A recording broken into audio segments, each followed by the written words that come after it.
Hi guys, in this video I will show you how to check specifications on Windows 10 and Windows 11. What you need to do. But before that, if you find this video is helpful, please subscribe to my channel and give a like. Okay, how to check specifications on Windows 10 and Windows 11. If you want to know what kind of processor you have or what graphics card and how much RAM, memory and much more, then this video is for you. I will show you two different ways. The first way, just click on the start icon, right click. After that, click on settings. After that, click on system. And then in the left sidebar, just scroll down and click on about.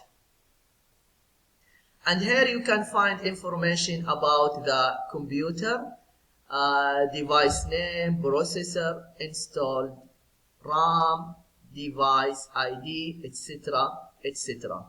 This is the first way. Okay, now let me just close the window.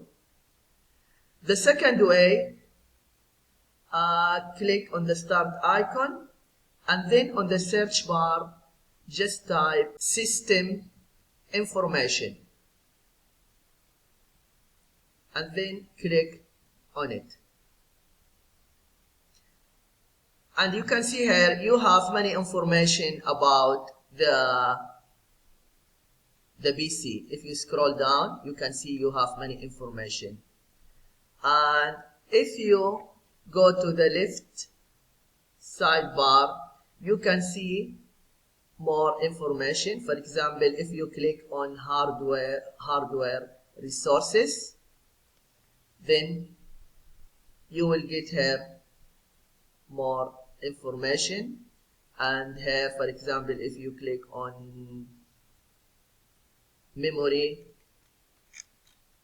and here if you click DMA, okay, if you go back and then if you go, for example, to components, click on it, and then you go, for example, to display,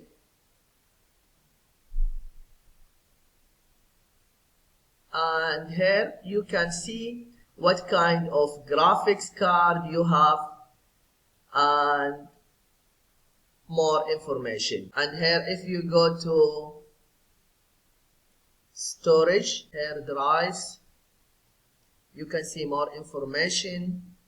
Or here on disks, you can see more information about your PC. Yeah, this is what you need to do if you want to know how to check specifications on Windows 10 and Windows 11. I hope this video is helpful. Thank you for watching and see you in the next video.